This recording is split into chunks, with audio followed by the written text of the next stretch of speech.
Hi, this is Marsha, and today I'm going to talk about one of my favorite activities to implement with students either before I teach a new concept or after a concept. Now, you know me, I love blended learning and I love to make sure that the kids are working at their own pace, place, and path. But this activity might be a whole group activity because they're going to be constructing going to that higher order level of thinking by applying what they know or learning new things. So they're going to actually use a lot of critical thinking to create a project. I usually set my timer about 30 minutes. So you got to be ready because it's going to happen fast. It's going to happen quick. All right. So this activity is called Chopped. Yep. Just like the Chopped TV show.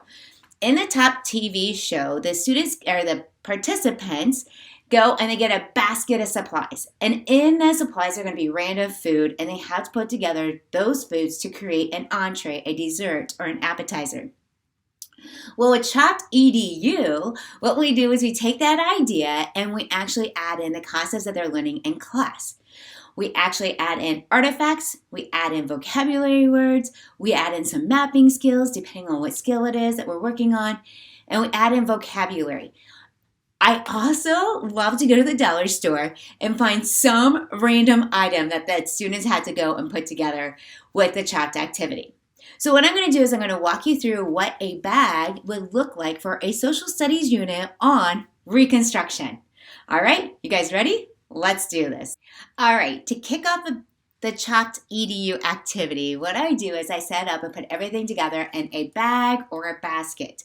I really like students working in small groups for this activity because the smaller the groups, the more input they could get to help them create the project. So when I talk about small groups, I'm talking anywhere from between 2 to 4 students in a group. Any more than 4, then kids just start to check out. So what I have in here is their supplies. I kick it off with talking about the Chopped activity, and I'm like, all right, guys, we're going to play a game of Chopped, and I show them a clip of students who are actually doing Chopped on the TV show where they're cooking. And I'm like, we're not cooking today, but rather we're going to put together some mystery supplies. So a team leader comes up to the room, from the room, and they grab a bag.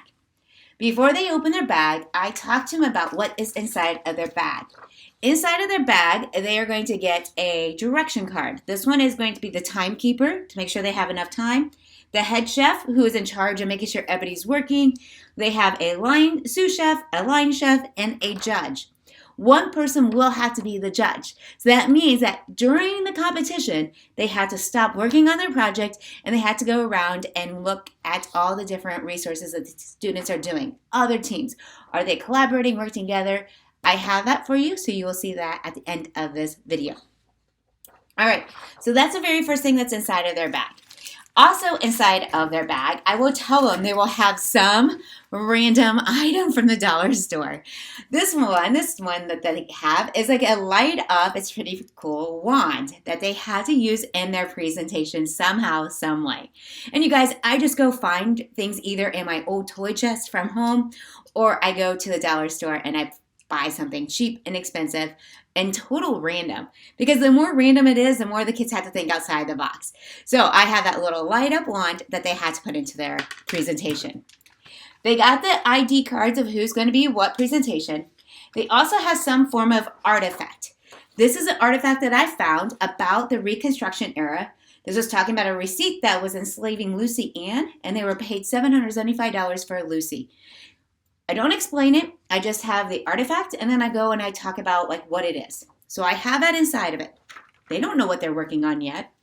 I also give them a vocabulary word. The vocabulary word is radical reconstruction. So they know the era. They know this about Reconstruction, but that's it. So then they have to use this word along with this artifact and this wand so far. But there's more, okay? Inside of their bag, they're also going to get a trading card. This one is about Abraham Lincoln. So they had to fill out the trading card that goes along with questions about Abraham Lincoln. What is his life timeline, his hometown, occupation, and then they're describing what's happening during his time period, either as president or during the Reconstruction. Interesting. One other thing that they have to do is, since this is about the Reconstruction of the United States of America, I have included a map, a United States map. Somehow, some way, they have to use this map in their presentation. So they have all of these things that they had to put together. They have 30 minutes. That's a lot of time. You might, for the first time, even go 25 minutes. They have to put all this together and their random dollar store find into a presentation. It's just that easy.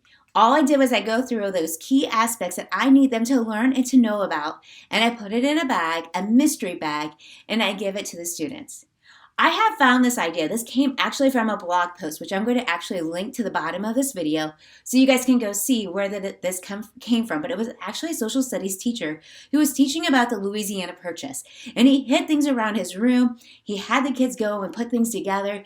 And he's like, you know what? I could have extended this activity over 3 days. But since there's a time crunch and the fact that they had to get it done quickly, it produced better products. So I highly recommend that you take a look at that. I am going to include all of the templates. I'm going to include the actual scorecards, and I'm going to put all like the leaderboards and stuff like that onto the bottom of this video so you guys can go take a look at it and you can use it if you want to. All right, let me know if you have any questions, and thanks for watching my video about Chopped EDU. It's so much fun. Go try it. Thanks, guys.